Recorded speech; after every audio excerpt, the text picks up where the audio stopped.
Welcome to Wine by the Case. I'm Litigation Lex, and I am a professional arguer who has been practicing for 20 years. I recently and routinely have appeared on Court TV and Law and Crime. Hi, I'm Chris Sensnick. I've been in the employment arena for about 28 years. I like to consider myself the employment law whisperer because if my clients are not in the paper for doing bad things, that's a good thing. I try and keep things like that quiet and contained. If they're doing good things in the community, I like for everyone to know. And we have a guest today, and that is Alyssa Nohren. So we're very happy to have Alyssa join us today. Thank you. Happy to be here. Absolutely. So one of the things that we're excited about that Alyssa's going to talk about is she knows so much about real estate. She is my personal queen of real estate. If there's something out there that's going on, she knows about it. If there's crazy stuff out there that's going on, she tends to be in the middle of it. It finds her. So, Alyssa, tell us a little about yourself. Well, my name is Alyssa Nohren. I am a real estate attorney focusing on transactions and litigation, both residential and commercial. And I've been doing real estate for about 23 years. Well, welcome. Thank you for coming on. Thanks for having me. So the other thing I just want to throw out there is Alyssa also has a little bit of a specialty in that she does mobile home parks. Now, I represent mobile home park owners. Exactly. Yeah, that sounds a little... Not the homeowners, but Yes. the person that owns the dirt underneath the home. Well, and it sounds a little provocative that she Does. does mobile homes. Yes. I don't know how that could be taken. But the really cool thing is when you consider every single community in the United States has manufactured home parks, mobile home parks, parks you don't even realize are considered a mobile home park. Yes. Because as people are aging, they're looking for a retirement plan, and there's some really nice ones out there. I've seen some for like $400,000 Yes, with there are clubhouses. very nice ones. There are newer ones.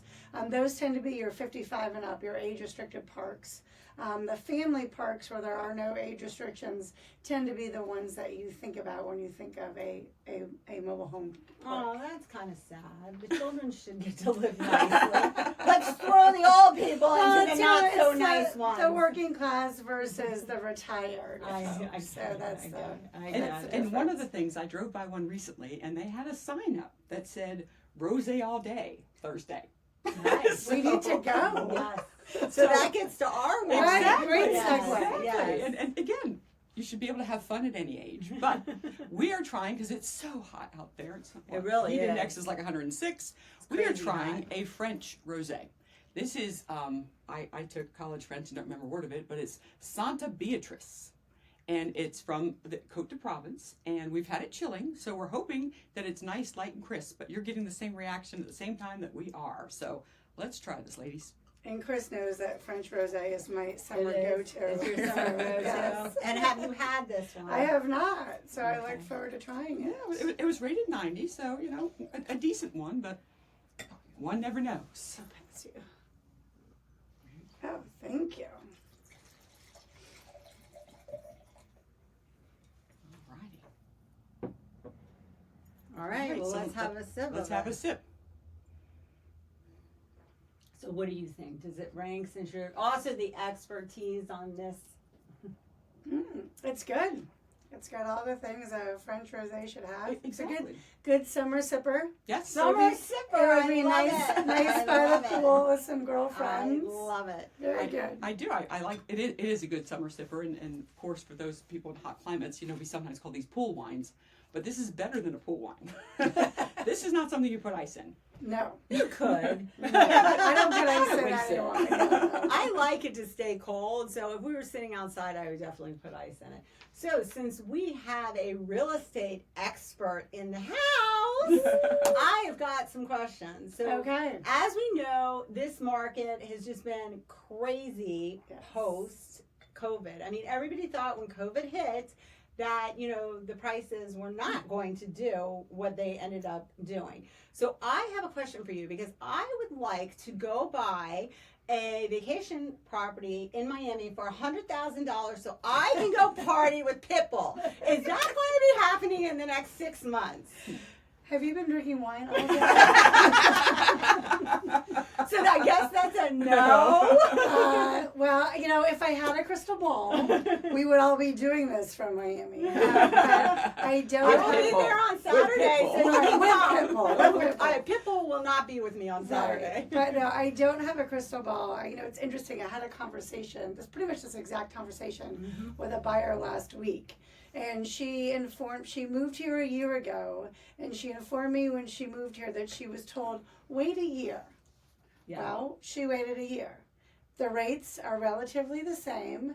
The median sales price, for the most part, has continued to rise. Some areas have gone down, some have gone up. For the most part, it stayed consistent. And so she's paid rent for a year. Right. And that's all she has to show for it. So we have a saying, it's called date the rate, marry the property. If you find a house or a condo that you love and you can afford it, buy it. Because it may be a year, it may be 2 years, you just don't know, and you can't try to always time these things. If you buy the property you love, you can refinance your mortgage rate in a couple of years. So, honey, I will be buying a vacation house in Miami because the real estate expert told me to do it. Exactly. So, one of the things that we hear about a lot is when people are looking at vacations or even looking at just a second property, they look at a condo. Mm-hmm. What are the responsibilities of a real estate attorney and the buyer as far as the docs themselves? Are they actually supposed to read all 177 pages of that stuff they put in front of them? They're only 1177 pages. Well, I think they're more than that. It's cheaper for them if they read it versus me. Not in the long run. Not in the long run. So I would say to my buyer, read these documents. They are going to govern your lifestyle. And some homeowners associations, you have to have your empty trash receptacles back inside your garage within a certain amount of time of trash being picked up. Other condos have limits on the size of your pet. Mm-hmm. So I always say, read them. So no llama. No llamas. Well, okay. you never know. But I always say read them, and then if you have questions on a particular section, I'm happy to answer it for you. But definitely, the motto of the story is in any real estate transaction, read the fine print. I had people recently that didn't realize they had promised to write a first refusal to the person that they sold their neighboring parcel to. I mean, just read the fine print in anything you do, or hire a lawyer. In an employment contract, a business contract, a real estate contract, hire someone who knows what they're doing and can guide you through that process. I think that, one of the good things for us as attorneys is a lot of people don't do that, and it ends up in litigation. And I know Bad Lisa litigates for them. too. Right. Good for us. Good for us. Bad for them. Right. Because they just didn't read it, because I'm sure you've had the same experience. They come into the office and they're like, I had no idea. I thought it was X, Y, and Z, when it's very plainly in the contract stating otherwise. Yes. So I agree that is a very good point. But you haven't had anybody with a llama and they try to get in there? No, but I have had people say, just last week I had someone email me and say, I'm done with condo life. Yeah. Find me a realtor. So, it happens. It's not for everybody, but for others, it's wonderful. Well, some of the condos associations are a little whacked. Some of the stuff, they really go off the wall, or more aggressive going after the owners than others that are a little more laid back. And you have that anywhere. So, with homeowners associations, condo associations, but, it's the governing body, and right. That's what you signed up for. That's what you signed up for. Exactly. So, all the talk has been about this commission lawsuits, and now the whole world thinks that they don't have to pay the buyer's agent the 3%. And by the way, this sounds great to me, because if I can buy a $1.5 million property and not pay that extra 3%, that's $45,000. Purse time, people! Well, actually, maybe even a diamond bangle. So, it's a win-win. But, we know it hasn't gone into effect. Correct. But how do you think, in reality, when it does go into effect, really are we going to have buyer's agents that are just going to work for free? No. No. You're not going to have buyer's agents that work for free. So right now, how it is when you want to sell your property, be it your home, your condo, your business property, you sign a listing agreement with an agent who lists and markets the property for you. In that listing agreement, you agree to pay that agent usually 6%. That's pretty much the industry standard. The agent then the selling agent will split that commission with the buyer's agent. Typically 3 and 3. Some sellers agents are less generous, some sellers agents are more generous. But it's typically 3 and 3. And if you think about it, it makes sense because the seller's the one that's getting the money at closing. Mm-hmm. So they're the one leaving, hopefully, with the fat check. And they're more able to pay the commission of the realtors. You've got a buyer coming to closing who probably is having to put, if they're financing, they have to put 20% down. They have to pay all the closing costs. So now they're going to be expected to pay a 3% commission on top of that. That it's not realistic. So what you're going to have is basically just an adjustment in how things are handled. So now they cannot list how much they're going to compensate the buyer in the MLS. So you're going to have buyer's agents calling sellers agents ahead of time negotiating, well, what sort of commission am I going to get if I bring my buyer to this property now? Or you're going to have sellers offering to cover costs in order so that the buyer can then pay the commission. Or, with real estate, everything's negotiable. You'll have buyers putting into their purchase offers that seller will need to pay their agent X amount. So I think in the end it's going to be a wash. But it's going to give more of a negotiating tool to both buyers and sellers with their agents. It may result in a decrease in commission, but as I always say, you get what you pay for. Mm-hmm. Well, I think a lot of people didn't realize that was always negotiable. I mean, the sophisticated, seller or buyer knew, but I think the first time home buyers did not realize that you could go in and negotiate that. I mean, high-end properties have been negotiating that forever. They're not paying 6% on a $100 million property. Correct. It's unheard of. Correct. I mean, I guess it could happen. It's realistic. Yeah. So everything's negotiable. Right, but in this notion of being negotiable, and this, of course, is, with real estate is location. Correct. In business law and employment law, it's document. So with the fact that people are having these offline conversations and basically having the would you, could you, where is it that actually gets memorialized in a contract? Is that in the real estate contract itself? Is it a separate contract? Or is this going to be, one brokerage is going to handle the buyer and the seller? How's this going to play out? No one knows. Again, the crystal ball. It's going to be interesting. First of all, it'll be interesting to see when and if the court accepts the settlement. As you said, it's not effective yet, which is, sellers don't know this because they're calling me on a daily basis. Can I renegotiate my commission yet? No, not yet. Hold your horses. So it's going to be interesting. I think it does take something from everybody knows going into it what's going on.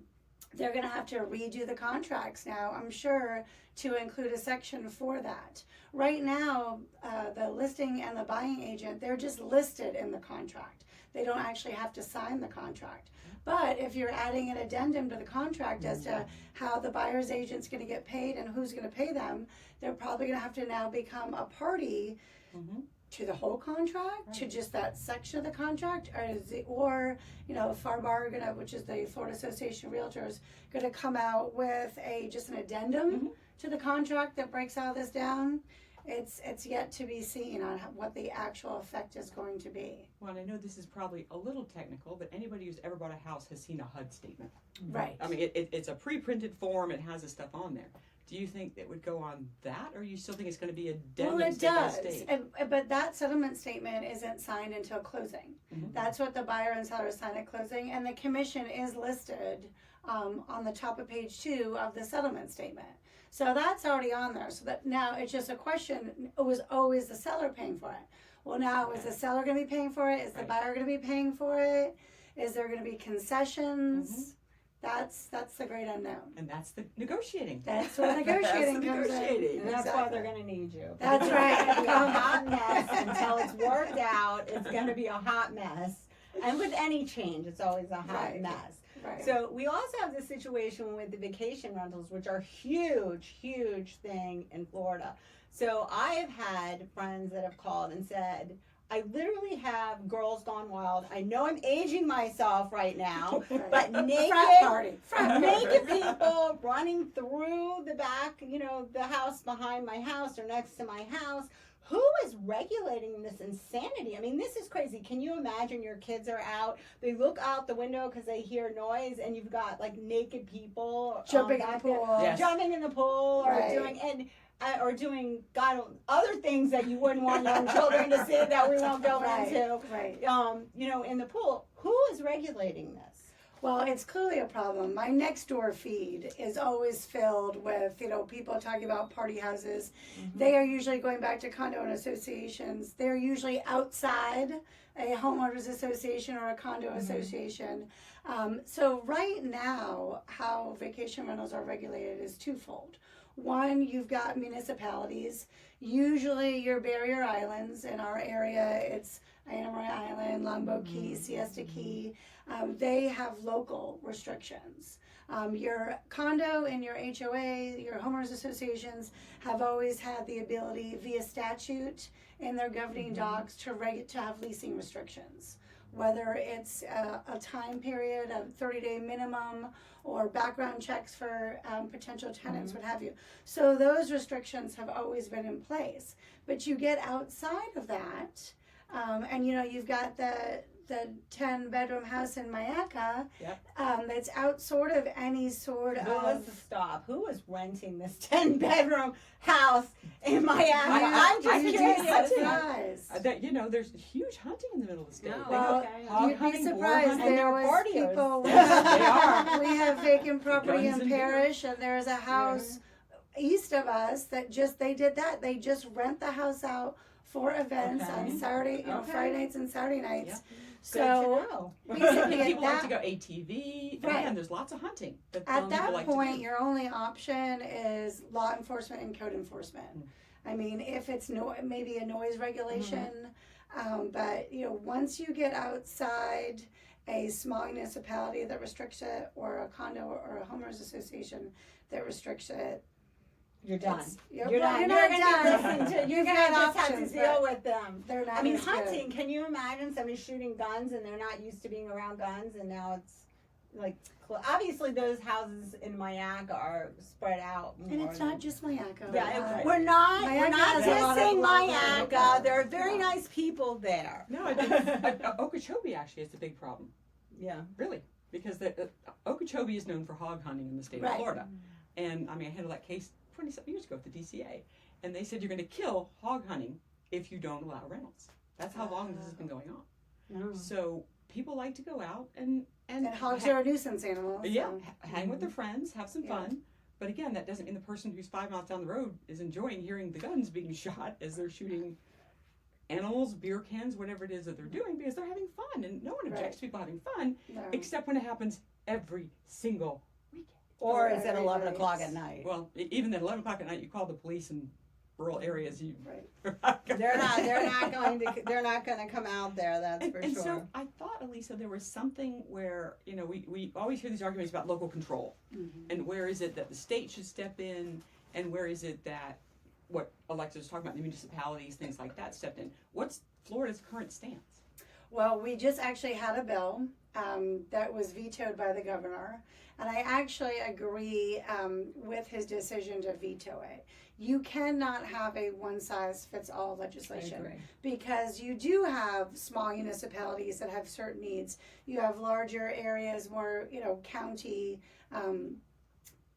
more rural areas that have different needs. So it definitely needs to be on an area-by-area basis. So, call your local commissioners. Call your state representatives if you have a particular area and see what they can do for your area and a solution that fits your area and your population. So you don't want them to call you about this? I can't help you. No. You just don't want to sit on the phone and listen to the men about it? I mean, if they want to pay me $2,000, we can do that. You can be their therapist. Right, exactly. Got it. And speaking of that, so if somebody were want to reach out to you, Alyssa, on the roller coaster that truly is real estate, because again, Yes. everyone's watching the rates, everyone's watching what's going on, how do they get hold of you? Good question. They can call me or email me. I am a shareholder with the law firm of Eichard Merrill. We're based here in Sarasota, but we also have offices in Lakewood Ranch and Charlotte County. And my email is A Nohren. Should I spell that? It's ANOHREN @eichardmerrill.com, or you can find me on the firm's website, www.eichardmerrill.com. And we're going to put that down below in the comments so you have it, so you didn't have to run and get a pin or, rewind us back. Yes, don't want to have to set your wine. Yeah, Well, but we will definitely and put it speaking below. of wine, what do we Yeah. think?